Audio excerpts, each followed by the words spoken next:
Coucou les amis, coucou les filles, parce que ça va être un sujet quand même assez féminin.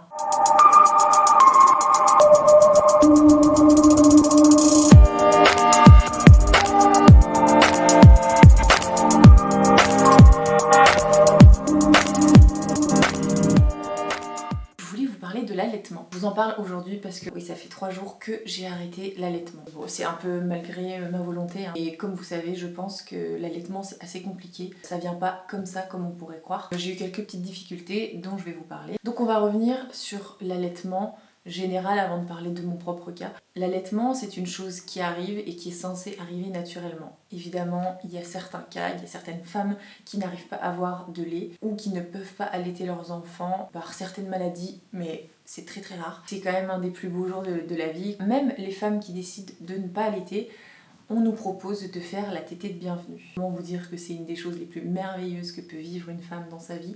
En fait, c'est quand le bébé sort, on vous le met sur vous.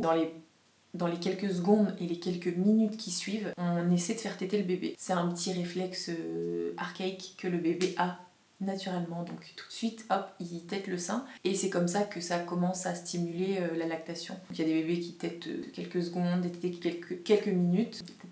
Moi, mon fils, Kalani, il avait tété... il avait pas tété longtemps, hein, il avait dû téter 5-10 minutes, il s'était endormi parce que c'était un petit bébé prématuré. Par contre, ma fille, elle est restée 1h30 au sein. Bon, évidemment, elle a pas mangé pendant 1h30, hein, mais elle a tété, stimulé le sein. Je pense qu'elle devait avoir un énorme besoin Elle devait avoir un énorme besoin de succion parce que quand je faisais les échographies, souvent elle avait les mains au visage, les mains à la bouche, les mains à la tête, enfin bon. Donc je pense que quand elle était dans mon ventre, elle devait soit téter le pouce ou elle tétait le cordon. Donc voilà, c'était assez rigolo. Et les docteurs, même les femmes qui ne souhaitent pas allaiter naturellement et donner des biberons, on propose quand même très souvent la tétée de bienvenue à un enfant. Ça permet de souder un lien qui est assez inexplicable, assez magique entre le bébé et la femme. Donc voilà comment tout commence l'allaitement. Ce qu'il faut savoir, c'est que quand vous êtes enceinte, ça peut être très tôt dans la grossesse. Moi, je crois que c'était au 5 ou 6e mois, je commençais déjà à avoir un petit peu de lait. C'est-à-dire que quand j'avais des contractions, parce que j'ai eu des contractions assez tôt dans ma grossesse, en fait, le colostrum était déjà fabriqué. Donc en fait, au bout du sein, il y avait des petites gouttes de lait. Par contre, c'est pas couleur du lait, hein. Au début, le colostrum, c'est jaune, orangé, c'est une couleur assez vive. Et c'est très très gras et très sucré. Dans l'allaitement, il y a ce premier lait qu'on a au tout début et qui se fabrique en fait. Le colostrum, c'est un lait qui est très très riche, très très gras. Et c'est le premier lait qu'aura le bébé et c'est un lait qui est indispensable. Donc même les mamans qui souhaitent allaiter très très peu de temps, elles donnent le colostrum et c'est le lait vraiment qui est d'une qualité incroyable qu'on donne aux enfants au tout début. Donc le bébé dans les premiers jours, il va téter ce lait, le colostrum. Oh, je sais pas, l'allaitement de toute façon, le bébé, l'allaitement, les 2 premiers mois on va dire que c'est à la demande, voire jusqu'au 3e mois. Donc qui dit à la demande dit très très souvent quand ils sont bébés parce que le temps que la lactation se fasse et que le bébé, de toute façon son estomac grossisse avec l'âge, le bébé au début il prend 5 millilitres, il prend 8, 9, 10 millilitres, c'est des toutes petites quantités. En fonction de la manière dont il tète et comment il va téter, la lactation va commencer à se créer, il y en aura de plus en plus. Le bébé quand il naît, il tète environ 10-12 fois par jour et ça dure un petit peu de temps, hein, donc c'est assez long. Les mamans qui décident de faire au biberon, c'est quand même plus rapide. Le bébé n'a pas l'effort de succion à faire qu'il a au sein. En fait, un biberon, c'est assez rapide. L'enfant boit, donc son estomac s'habitue beaucoup plus vite à avoir des quantités de lait plus grandes, alors qu'au sein, il va prendre des toutes petites quantités. Il va avoir cet effort de succion qui, pour un bébé, est quand même un effort sportif en fait à son âge. Donc il va être beaucoup plus fatigué, il va s'endormir plus tôt, de ce fait-là, avoir plus de tétées. Un bébé qui est au biberon, il va facilement arriver à 7 tétées par jour, qu'un bébé au sein sera à 10-12 tétées par jour. Donc voilà un petit peu la différence déjà. Ensuite, il faut savoir qu'entre le 3 et le 5e jour, il y a une montée de lait. Donc pour les mamans qui connaissent pas, celles qui connaissent, elles vont savoir de quoi je parle. La montée de lait, en fait, c'est notre poitrine qui va devenir beaucoup plus gonflée, on va dire, parce qu'elle n'est pas plus grosse, mais elle est gonflée. Elle est toute dure. Normalement, c'est le lait qui commence à monter, à se fabriquer, et c'est ce qui s'appelle la montée de lait. Voilà, les seins sont gonflés, sont durs, le lait est là. Donc il y a une petite montée de lait entre le 3e et le 5e jour. Normalement, le bébé continue à téter, à se nourrir, etc. Si la montée de lait se fait, tout va bien. Il faut savoir qu'un allaitement maternel, c'est quand même assez compliqué à se mettre en place. Il peut y avoir des petits problèmes. Évidemment, les mamans qui sont stressées, les mamans qui sont fatiguées, la montée de lait ne se fait pas forcément au début. Donc c'est assez compliqué. Moi personnellement, j'ai eu des difficultés avec mon petit garçon Kalani. La montée de lait a été très très compliquée parce que j'ai été fatiguée, j'ai eu du stress, mon bébé est arrivé en avance et d'autres problèmes que je vous dirai dans une prochaine vidéo. Mais en tout cas, ma lactation ne s'est pas faite tout de suite. J'ai eu ma montée de lait, mais en fait, avec tout ce stress et cette fatigue, la lactation est redescendue. Donc mon fils tété, mais il avait du mal à téter, le lait ne venait pas comme il voulait, pas aussi vite, etc. Donc j'ai dû faire un allaitement mixte, c'est-à-dire qu'il tétait un petit peu au sein, souvent il s'endormait, et je devais ensuite donner des biberons. J'ai été, entre guillemets, obligée directement de faire un allaitement mixte, mais ce n'est pas très recommandé pour les mamans qui souhaitent allaiter au sein. Il faut savoir que normalement, si vous souhaitez allaiter votre bébé au sein, le plus facile et le mieux, c'est de faire le sein uniquement. Parce qu'à partir du moment où, comme moi, vous introduisez des biberons, le bébé va savoir qu'après le sein, il va avoir des biberons, donc il va faire un moindre effort sur le sein, prendra un petit peu moins de lait et prendra un peu plus de biberons après. Et également, ce qu'il faut savoir, c'est que votre bébé peut apprécier le sein et le biberon. Moi, ce qui m'est arrivé, donc c'était plutôt cool, ça a marché jusqu'à 4 mois et demi, j'ai tenu comme ça.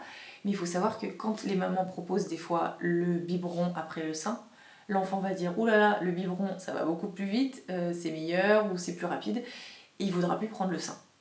Ah, donc là, malheureusement, il n'y a pas grand chose à faire. Si le bébé refuse le sein et veut le biberon, et bien là, vous êtes obligé d'arrêter.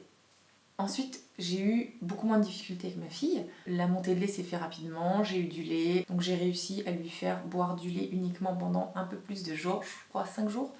Et en fait, quand on est arrivé à la maison, au bout du 5e jour, je pense qu'elle devait faire une petite poussée de croissance, parce qu'il y a des poussées de croissance à pas mal de périodes de l'année d'un bébé. Je crois qu'il y en a le 5e jour, le 10e jour, le 3e semaine, enfin il y en a très régulièrement au début. Un bébé grandit hyper vite la première année, hein, c'est flagrant. Donc elle faisait cette petite poussée de croissance et elle avait très très faim. Ma production de lait ne se fait pas assez rapidement, donc encore une fois, j'ai été obligée de donner un biberon. Sinon, elle passait sa journée à mon sein, c'était une catastrophe. Elle tétait, elle s'énervait, elle pleurait. Quand ton bébé s'énerve, pleure, on se sent complètement démuni, donc j'ai été obligée de donner un petit biberon en complément. Les mamans qui choisissent d'allaiter au sein, c'est quand même une facilité. Déjà, il n'y a pas de lait à acheter, le lait quand même coûte assez cher. On le met au sein à chaque fois que le bébé a besoin, c'est pratique. Les mamans qui font que le biberon ont que le biberon à faire, c'est aussi assez rapide. Le biberon se fait en quelques minutes, le bébé boit assez rapidement, l'euro, etc. Moi, je devais faire le sein, en plus préparer le biberon, donner le biberon. Le temps de nourrir mon bébé, ça a duré une éternité à chaque fois. Ma fille a 3 mois et demi aujourd'hui et j'ai arrêté l'allaitement parce que c'était compliqué, je n'avais pas suffisamment de lait. J'ai été aidée par un tire-lait, j'ai tiré mon lait pour le stimuler, mais ce qui veut dire encore une fois qu'elle prenait du lait au sein, ensuite un biberon. Après ça, je devais tirer mon lait pour le stimuler. C'est très compliqué, ça demande beaucoup de temps, c'est fatigant et au bout d'un moment, il y en a marre. Moi, j'avais plus envie, voilà. Après 3 mois et demi, dans un mois, elle va aller à la crèche, donc je n'avais plus envie de faire tout cet effort. Voilà, elle a pris 3 mois et demi de lait maternel, je pense que c'est très très très bien. L'OMS recommande d'allaiter un maximum de temps avec l'allaitement maternel, mais il y a des mamans qui allaitent leurs enfants dès le premier jour avec du lait artificiel et tout se passe bien. Je pense qu'il y a beaucoup de mamans qui font ça parce qu'il y a des mamans qui reprennent le travail, il y a des mamans qui n'ont pas envie. Et voilà, chacun son choix, il n'y a aucun problème là-dessus. Le lait maternel, effectivement, est extrêmement bon et meilleur que le lait artificiel, mais les enfants aujourd'hui se portent très bien. Les laits artificiels sont d'une qualité extraordinaire. Je pense que c'est une des choses les plus surveillées dans la nutrition en général. Les trucs pour les bébés en général, ils sont hyper surveillés et très qualitatifs. Donc voilà, c'est chacun son choix, chacun son style de vie. Moi, j'ai fait un petit peu les deux, donc c'est super. Ce qu'il faut savoir sur l'allaitement et qui est génial, c'est qu'en fait, quand on allaite un bébé, les premiers jours, donc le lait, c'est le colostrum. Ensuite, le lait s'adapte au bébé. C'est-à-dire que quand le bébé tète, quand il tète 12 fois par jour, le lait va s'adapter aux besoins du bébé. Donc des petites quantités au début, etc. Et quand le bébé va téter de moins en moins, mais plus fortement, le corps va s'adapter en fait. Il va donner la quantité de lait que le bébé a besoin et il va s'adapter en fonction du poids qu'il fait également. C'est hyper bien fait. Moi, en ayant tiré mon lait, je vois en fait. Le bébé, quand il boit au début de la tétée, le lait, vous pouvez voir, il est transparent un petit peu. En fait, ça atténue la soif du bébé. Il est très très clair. Il est blanc mais assez transparent en fait. Donc ça c'est vraiment la soif du bébé. Et au plus il tire et en fin de tétée, c'est vraiment le lait très qualitatif, le lait, le gras, le sucre, les omégas, enfin toutes les bonnes choses dans le lait. On voit il est beaucoup plus foncé en fait. Et c'est comme ça qu'on se rend compte, c'est quand on tire son lait, c'est qu'au début il est transparent et ensuite il devient de plus en plus foncé. Souvent quand on laisse le lait qu'on tire pour nourrir son bébé une prochaine fois, on voit de toute façon que le dépôt du gras se fait tout en haut. On voit que le lait est assez différent. À partir du moment où la mère décide d'allaiter, en fait, en fonction de l'âge, du poids du bébé et de la manière dont il tire, le corps va s'adapter aux besoins du bébé. C'est quand même extraordinaire comment la nature est faite. Donc l'allaitement, c'est vraiment quelque chose que j'ai aimé. Donc j'ai réussi à le faire 4 mois et demi avec mon petit garçon, j'ai réussi à le faire 3 mois plein avec ma fille. Elle, c'était vraiment beaucoup d'allaitement et des petits biberons. Lui, c'était un tout petit peu d'allaitement, beaucoup de biberons. C'était différent, mais ils ont eu les deux. Voilà. Après, les idées reçues, les bébés qui sont au lait artificiel tombent malades beaucoup plus, etc. Franchement, je pense pas que de nos jours ce soit vrai. Moi, mon fils, il a eu les deux pendant 4 mois et demi, ce qui est quand même assez long. Comme tous les enfants, quand il va à la crèche, il est enrhumé. Si les autres sont enrhumés, il est enrhumé. Il n'y a pas de secret, de toute façon, les enfants ont besoin aussi d'avoir les microbes et de tomber malades. Mais je voulais témoigner un petit peu de ce que c'était l'allaitement, comment ça fonctionnait, comment ça pouvait se passer. Pour certaines mamans, je pense à une copine qui est enceinte aujourd'hui, elle se posait peut-être des questions sur ce qu'était l'allaitement. Et c'est pas évident parce qu'on peut penser que l'allaitement, voilà, on enfante, on a une poitrine, elle est faite pour nourrir son bébé, mais c'est beaucoup plus compliqué que ça parce qu'il faut le vouloir, il faut se donner les moyens, il faut dormir, il faut se reposer, il faut se nourrir correctement parce que sinon tout ça ne fonctionne pas. C'est quand même assez compliqué, je vous ai dit, l'allaitement met 3 semaines à vraiment se mettre en place. Il faut avoir envie, il faut que ça fonctionne avec le bébé, il faut le vouloir dans la tête, dans son corps. Et voilà, il faut que les choses se mettent en place. Voilà, ça met du temps, mais c'est une très bonne chose. Si vous avez la possibilité d'allaiter vos enfants, c'est merveilleux. Donc voilà, j'ai dû arrêter d'allaiter ma petite princesse. Bon, c'est assez compliqué parce qu'elle a des laits différents. Comme elle fait une petite intolérance au lait de vache, je vous en parlerai dans une prochaine vidéo où on va parler des intolérances. J'imagine que peut-être certaines d'entre vous ont des questions sur le tire-lait.